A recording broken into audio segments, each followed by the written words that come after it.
Allez, on s'assoit en tailleur, le dos bien droit, les mains sur les genoux. Je décale un petit peu pour que vous me voyez bien. Voilà. Les mains sur les genoux et je respire 3 fois. Je prends de l'air par le nez et je sors l'air par la bouche. Je souffle. J'inspire en prenant de l'air par le nez et je souffle. Je sors l'air par la bouche. Je respire 3 fois. J'inspire et je souffle. Je rentre un peu mon menton. J'inspire et je souffle. Encore une fois, j'inspire et je souffle.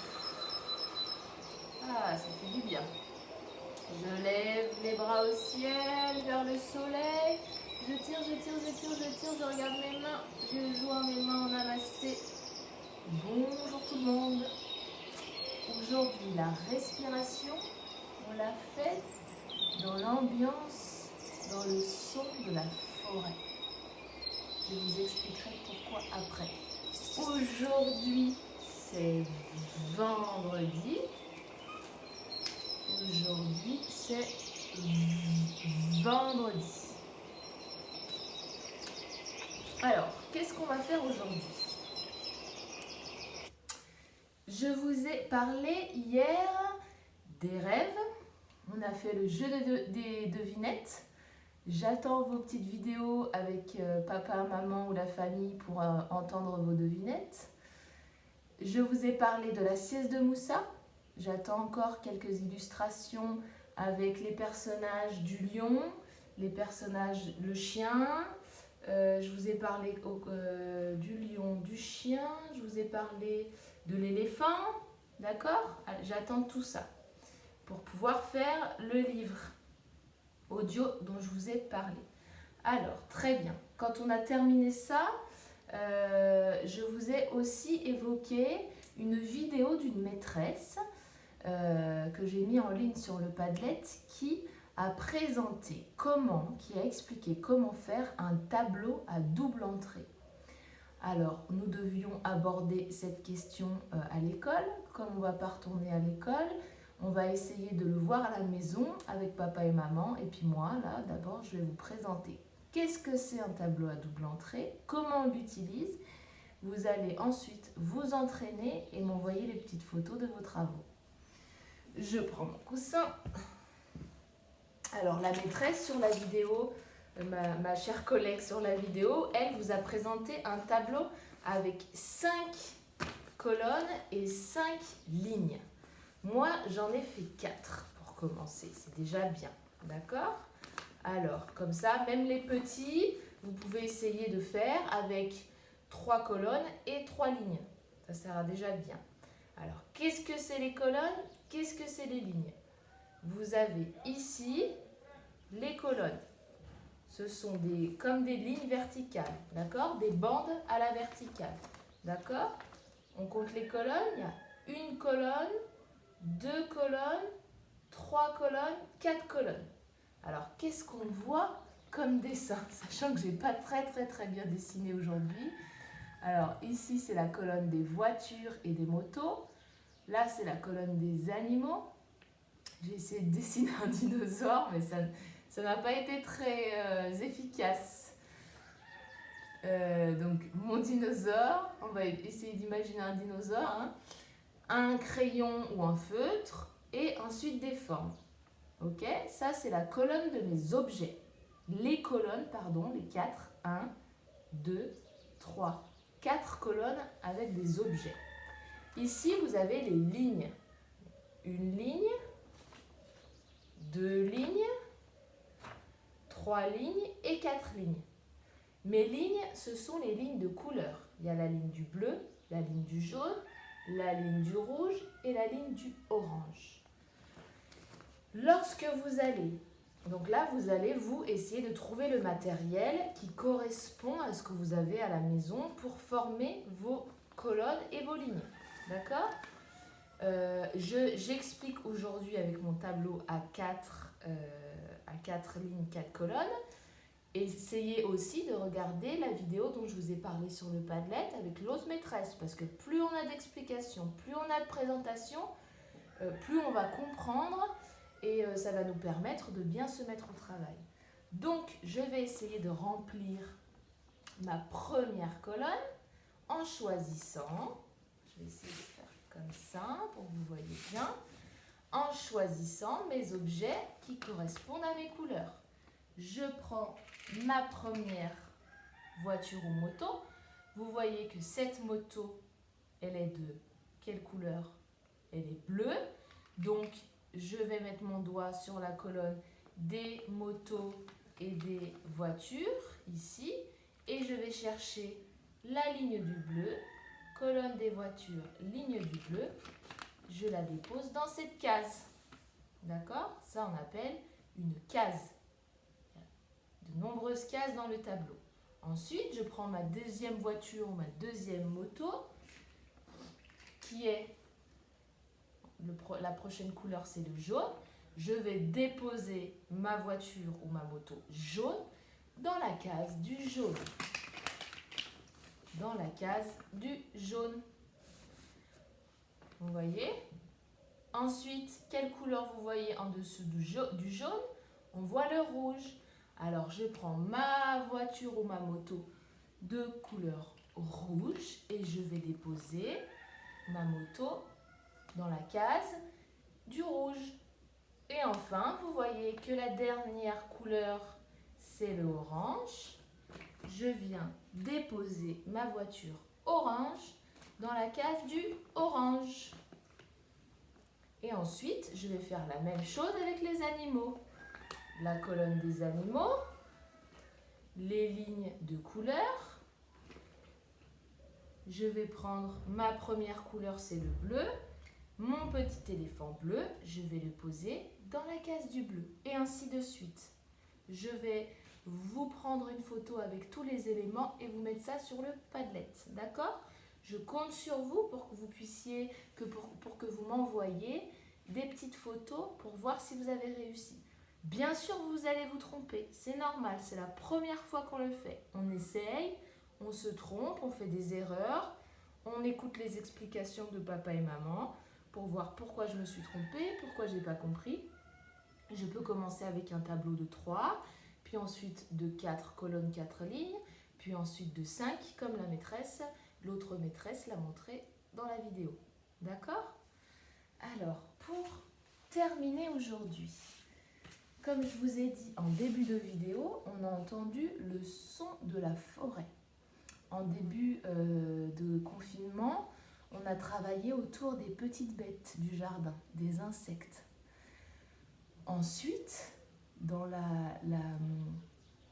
les thématiques qu'on a abordées, on a abordé les oiseaux. Tout un tas, on a appris plein de choses sur les volatiles. On a appris à nommer les différentes parties de leur corps, on a appris à reconnaître leur chant, à savoir qu'est-ce que c'est un oiseau migrateur, pourquoi il migre, etc., etc. Aujourd'hui, on va apprendre et on va s'intéresser aux arbres. Alors, pour commencer cette thématique qui me tient beaucoup à cœur et je sais que vous allez vous passionner car des arbres, on en a partout autour de nous, je vais vous présenter un livre documentaire qui s'appelle La forêt. Je vais m'approcher un petit peu. Voilà. Il s'appelle La forêt. C'est chez Les Petits Docs, les parents. Cette édition, elle est merveilleuse. Elle est très, très, très, très bien construite et on la trouve sur tout un tas de thématiques pour comprendre les choses de la vie. Les Petits Docs. Donc, ce petit doc, c'est sur la forêt. Bienvenue en forêt. Elle nous paraît sauvage et souvent mystérieuse. Dans les contes, elle est habitée par des lutins et des fées. Mais tu y croiseras plus certainement des randonneurs, des artistes, des naturalistes amateurs ou des sportifs. Partons à sa découverte.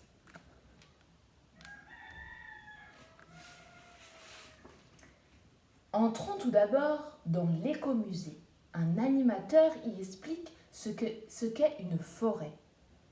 Plutôt simple, c'est un ensemble d'arbres qui occupent un vaste terrain. Selon la région ou l'altitude, différents arbres composent la forêt. On les classe en deux grands groupes, les feuillus et les résineux, aussi appelés conifères. Connais-tu leurs principales différences? Et saurais-tu reconnaître quelques arbres communs chez nous? Alors, ce petit doc sur la forêt, il a été fait et écrit par des Français, donc je ne vais pas nommer pour l'instant les arbres qu'il y a sur les affiches du musée. Nous allons apprendre à reconnaître les arbres qu'il y a au Maroc. D'accord? Ici, le climat est plutôt doux. La forêt est mixte. Cela signifie qu'elle est principalement composée de feuillus et de quelques résineux. Elle est aussi très fragile. Ce panneau explique aux promeneurs les règles à respecter.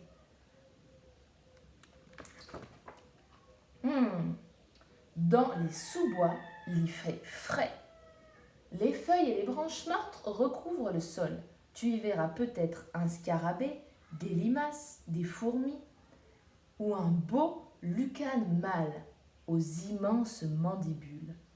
Avec les petites bêtes, des organismes microscopiques et des champignons se nourrissent des débris des végétaux. Grâce à eux, cette litière se décompose en humus, un terreau qui permet aux plantes et aux arbres de bien pousser. Dans la forêt, tout est naturellement recyclé. Chut, tendons l'oreille.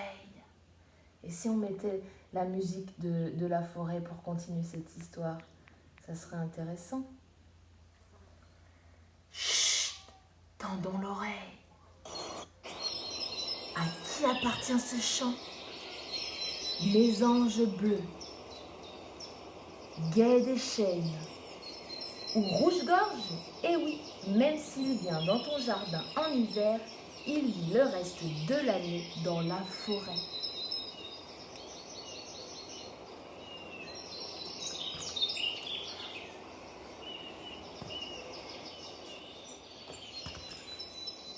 L'écureuil saute d'arbre en arbre. Quel acrobate! D'autres animaux restent cachés et dorment toute la journée. À la nuit tombante, les animaux nocturnes se réveillent et s'activent. La chouette hulotte part à la chasse aux rongeurs. Le sanglier va se nourrir.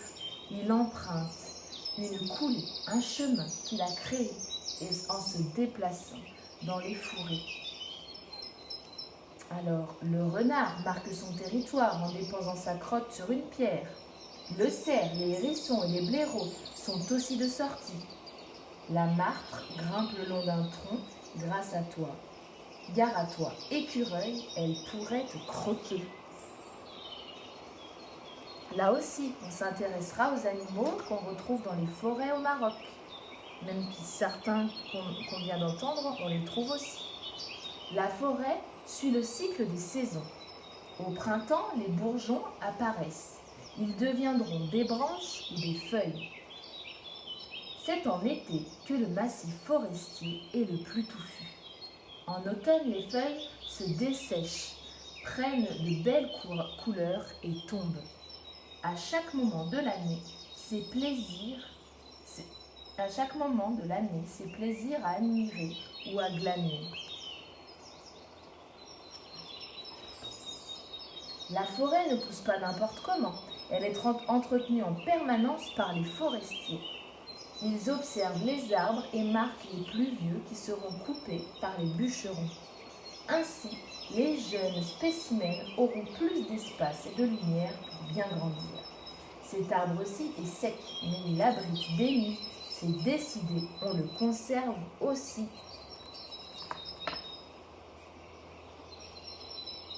Que fait-on des arbres abattus? Selon la qualité de leur bois, ils deviennent des charpentes, de maisons, des meubles, des cagettes, de la pâte à papier, des bûches de chauffage ou des jouets. Le savais-tu? Il existe des forêts plantées pour une raison spéciale, comme celle des Landres. Il y a 150 ans, les dunes menaçaient d'envahir les villages situés sur la côte atlantique. Pour stopper l'avancée du sable, on a planté des pins.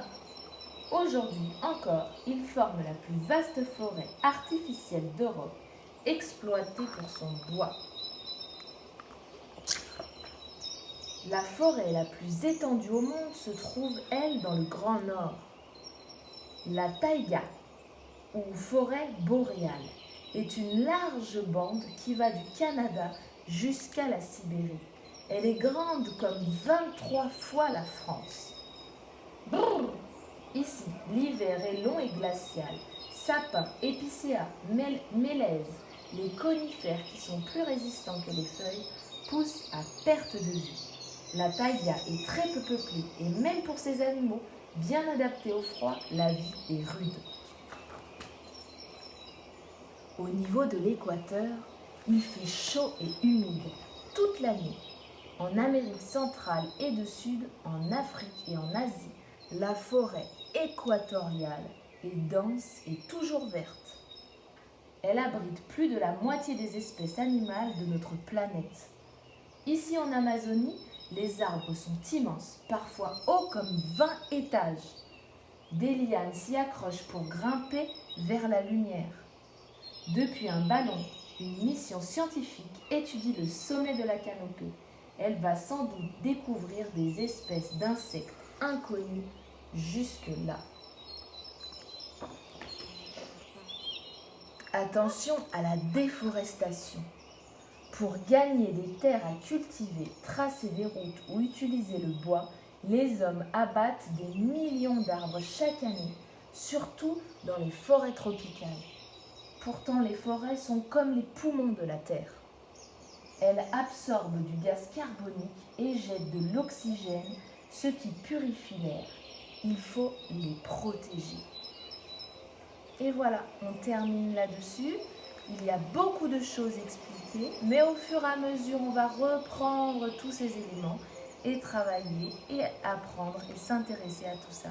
Voilà, je vous souhaite un très bon week-end et on se retrouve lundi. Bonne journée!